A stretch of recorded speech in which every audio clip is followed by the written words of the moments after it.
Major funding for this program provided by the Moving Image Trust Fund. Additional funding for this program provided by the Arkansas Agriculture Department. Hello, I'm Tony Brooks, and this is Agri Arkansas.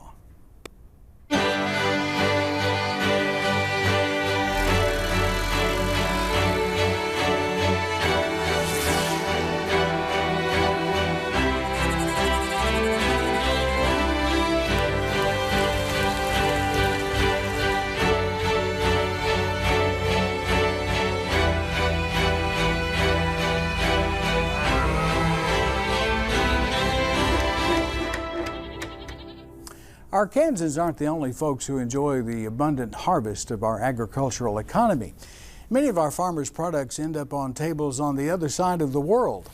While many economic and political factors affect Arkansas producers' prospects in the global marketplace, a wide variety of our products, from commodity crops like rice and soybeans to smaller specialty products like fish and nuts, find their way to hungry consumers around the world.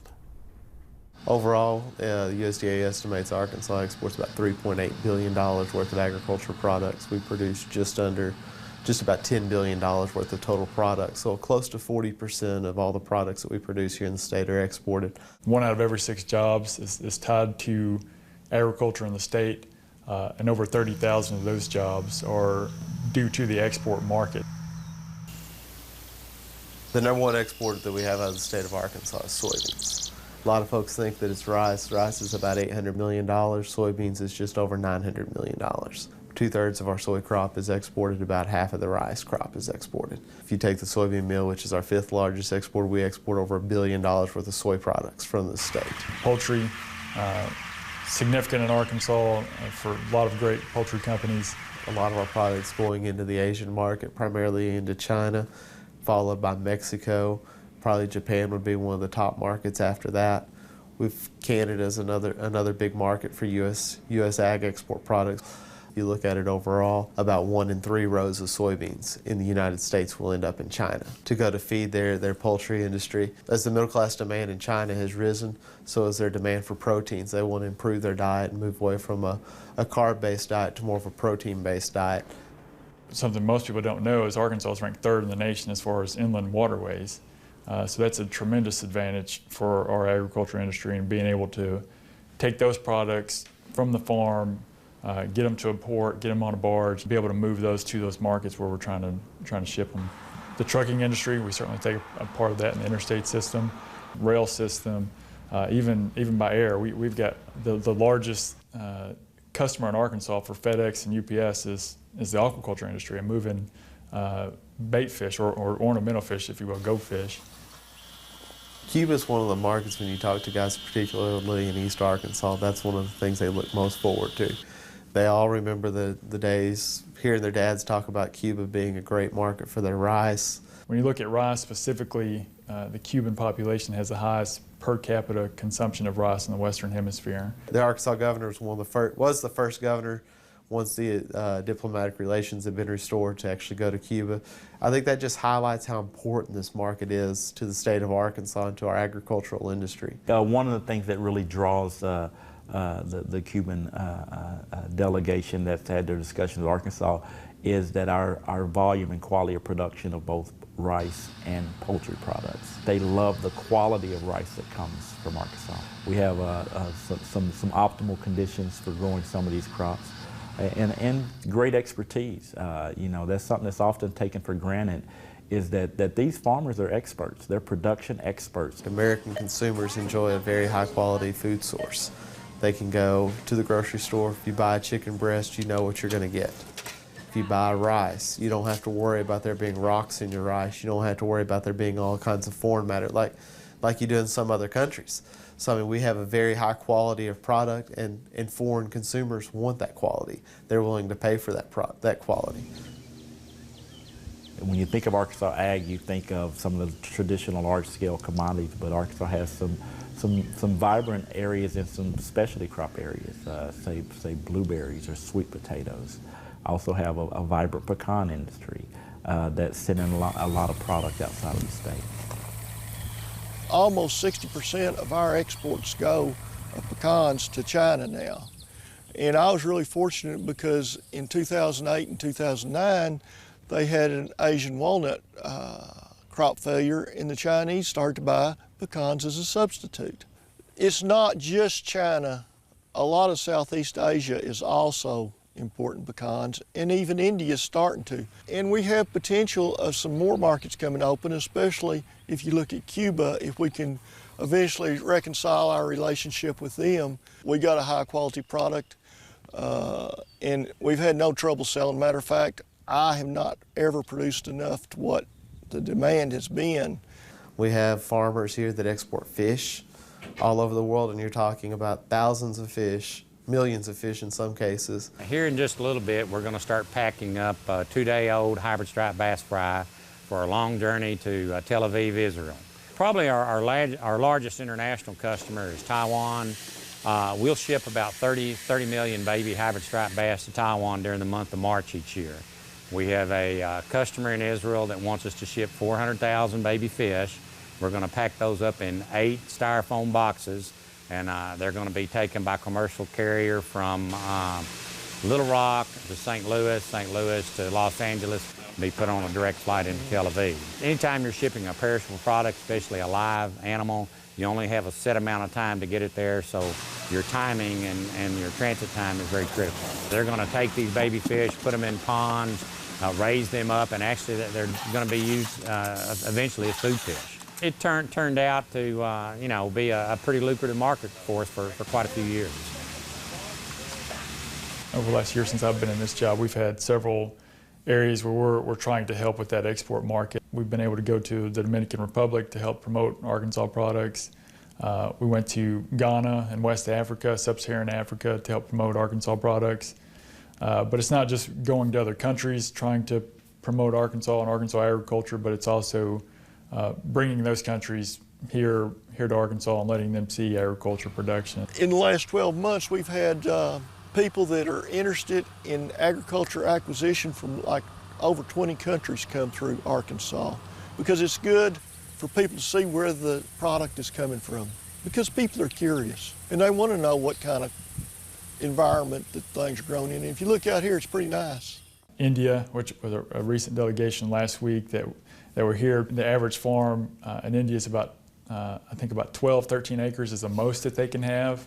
And so when they see a big farm, it's shocking to them. They don't know what to say or what to think, and they're just amazed by it. And when they see it firsthand, they're just really amazed by how productive our agriculture industry is. I've been on some USDA trips like to Hungary. You have the ability to talk to the people there. Yeah, I raise fish, and of course, first thing they want to do, well, can you send me some of your fish, or how can we do this? One of the Chinese buyers told me is that over in China, the U.S. branded products were automatically a premium because they were U.S. branded products. It's one of the things when you get into international shipments, the value of the U.S. dollar has a lot to do with whether your customers buy more or less fish, because even though we don't change our price, because the exchange rate's different, their price goes up and down. So when the U.S. dollar is weak, they buy more fish. When the U.S. dollar is strong, they won't buy as many fish.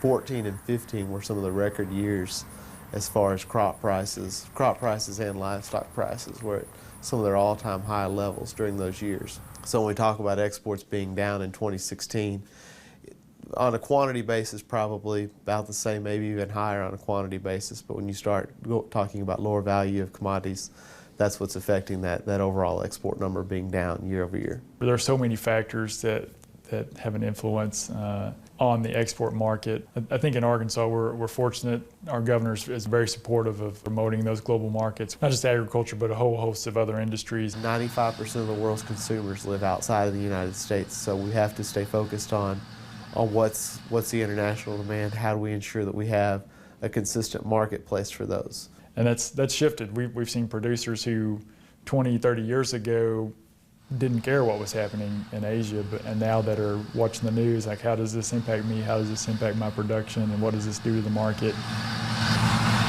Later on in the program, we'll talk to Mike Preston, Executive Director of the Arkansas Economic Development Commission, for his perspective on Arkansas agriculture's place in the global marketplace.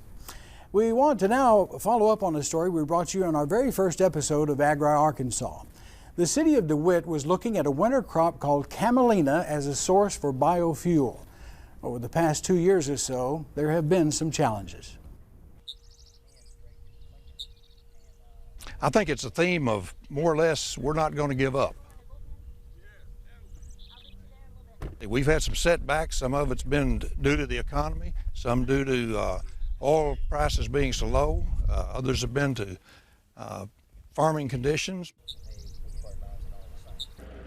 Camelina is an oilseed crop that we're going to use to crush and make biodiesel out of. And we certainly have had more failure than we've had success to this point. Some of the issues that we had the very first year actually was a spring planting, and we did harvest that one, but we had a lot of weed pressure. We need a thick stand to prevent this type of weed, which is mare's tail. This is a no-till weed. Planting it in a no-till situation, we have a lot of mare's tail that came up, and now that it's close to harvest, you see them breaking canopy. It turns out it doesn't like a lot of moisture.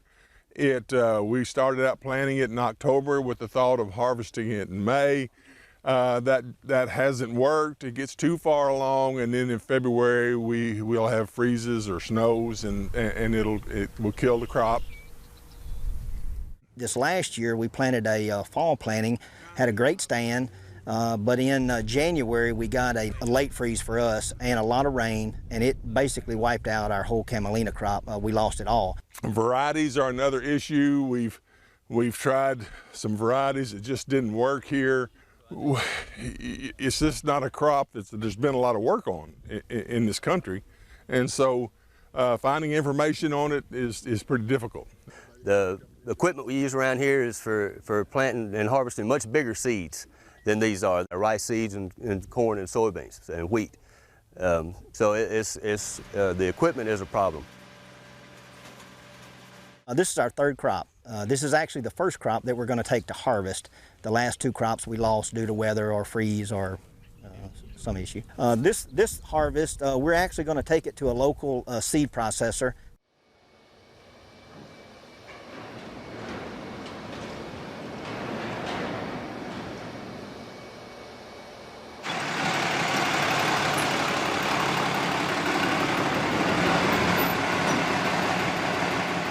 The city of DeWitt has actually been the forerunner, and they were able to receive grant funds, general improvement funds, to be able to add extra equipment, 2 more biofuel processors and extra equipment to help the refining process. They've been able to use the fuel successfully and have had a lot of, they say it actually helps their engines run with more power, and they've had good experience with it.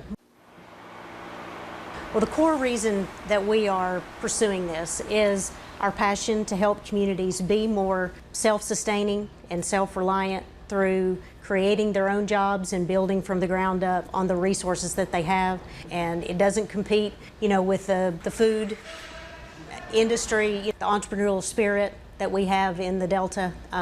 That's going to fuel this, no pun intended, going forward. We'll talk more about this Farm to Fuel initiative in a moment with Tammy Hornback of Communities Unlimited. But first, there is new life in an old landmark at the junction of Highways 9 and 5 in Arkansas. Let's take a look.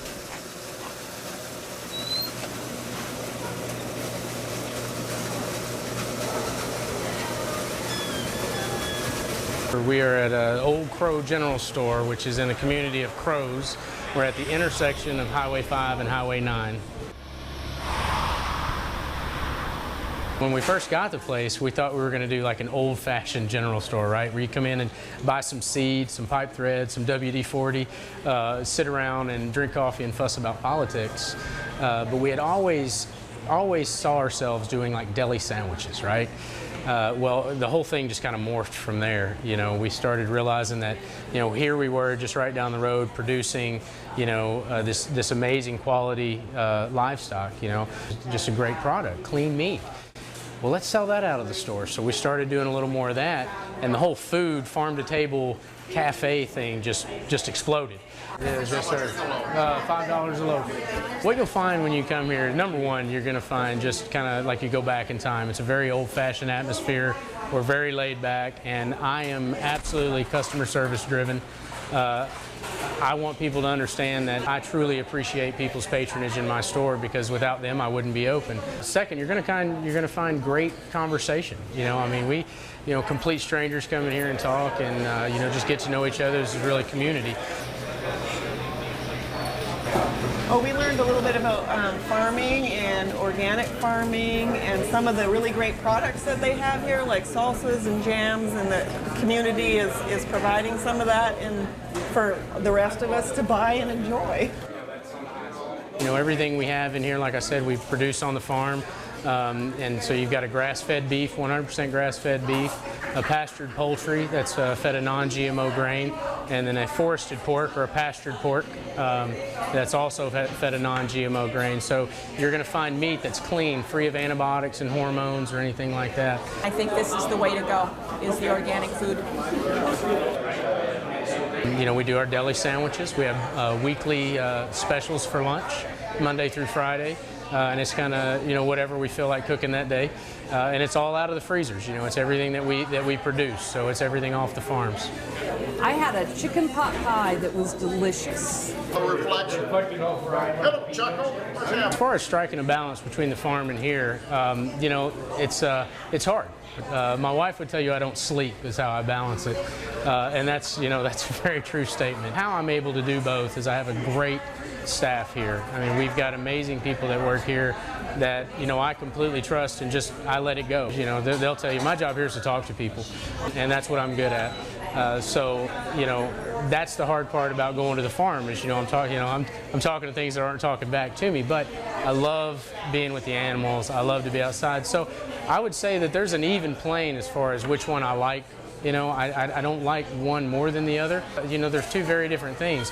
What I produce on the farm really allows me to have the relationships and the camaraderie that we build here. So I have a huge responsibility on the farm to produce really good stuff that people know where it's coming from, and then we love to talk about it in here. You can find more information about the Olde Crow store by visiting their Facebook page.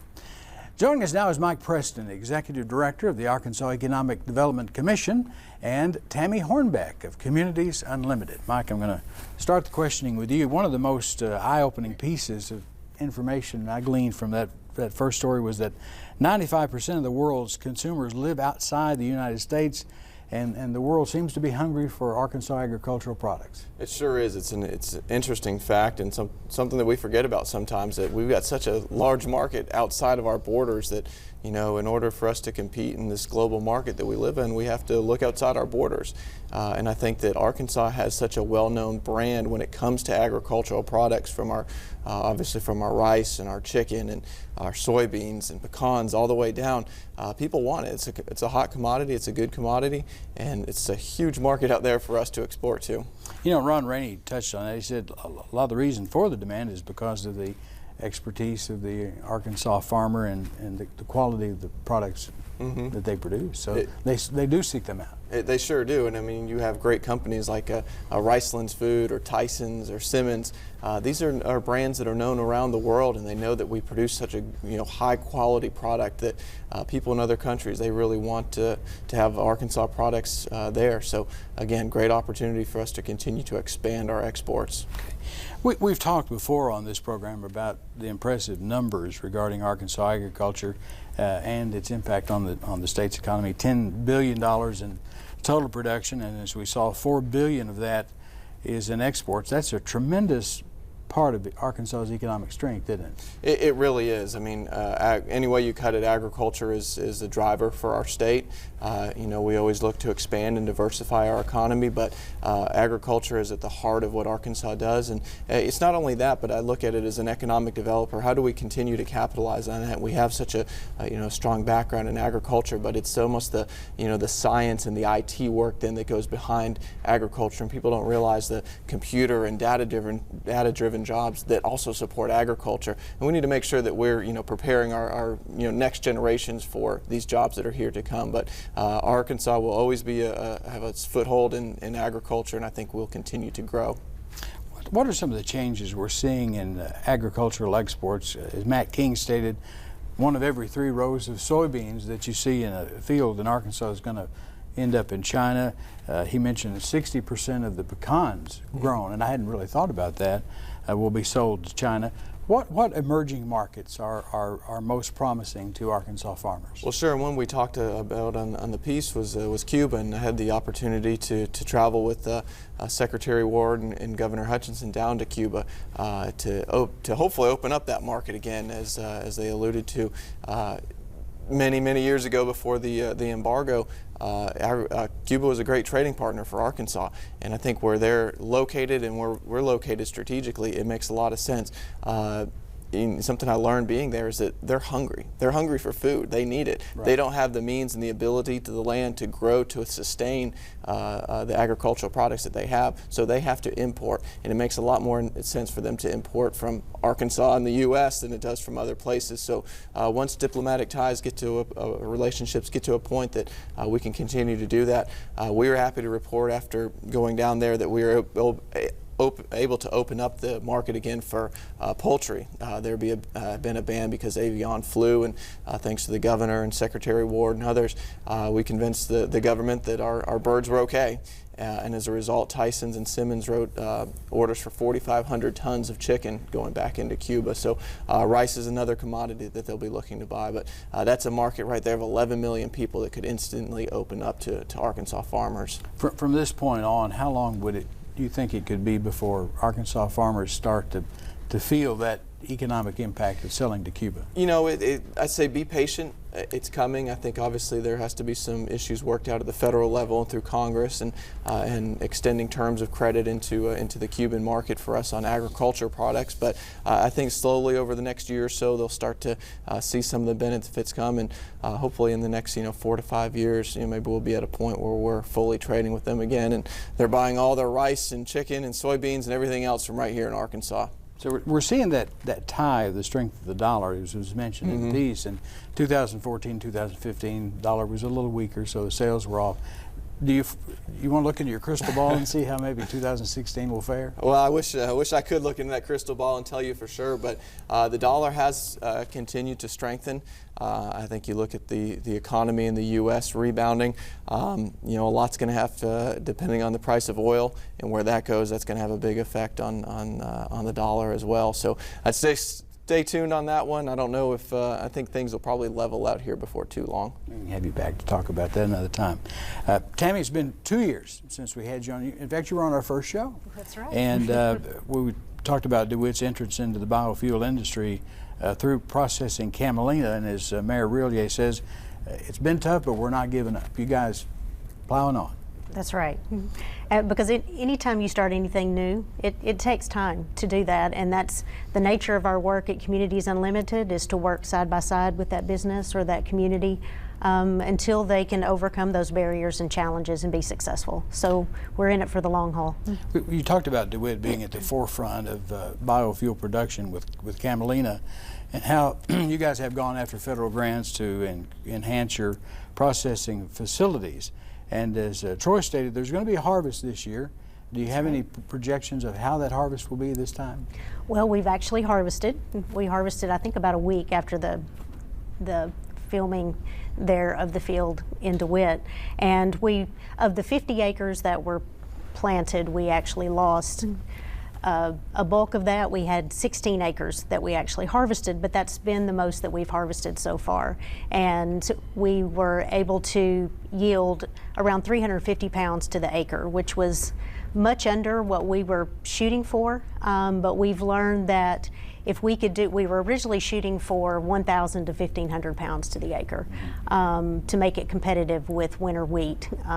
And so we're looking now that if we could do 500 to 600 pounds to the acre, we could recoup cost and learn.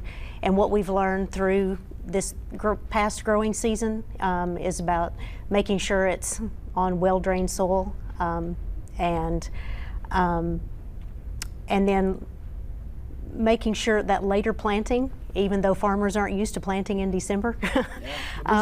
This is a new product. It's right, it's new, but we're finding out that later planting actually gives it a little more time before it hits the reproductive stage, and because we found out that too much stress at that stage, whether it's too much rain or a freeze, it actually can devastate the crop. So that later planting is proving to be the better solution. When you conquer these problems, and I'm confident that you will, what will this mean for DeWitt and other communities that may follow your lead in biofuel production with crops like camelina? Right. Well, we will definitely need to supplement the used cooking oil because we're currently recycling used cooking oil to produce biofuel, but we will definitely need that supplemental feedstock in order to keep it going. And the more local processing that we can generate in a community, in addition to the exports, then we can just generate more wealth for that community and help them to be more sustainable and start moving the needle on creating local jobs and good jobs and keeping young people in the community and coming back. We have about half a minute. Have you had other communities contact you about this and maybe they're interested in starting a process like this? Yes, we actually have. In fact, the Southeast Arkansas Economic Development District is working with us to help provide recycling funds, maybe to help expand this in other communities throughout the district, so things are looking up. Very good. Tammy, Mike, thank you both for being with us today. Thank you. We hope you'll come back again. It's good to be here. And thank you for joining us, and we'll see you next time on Agri Arkansas.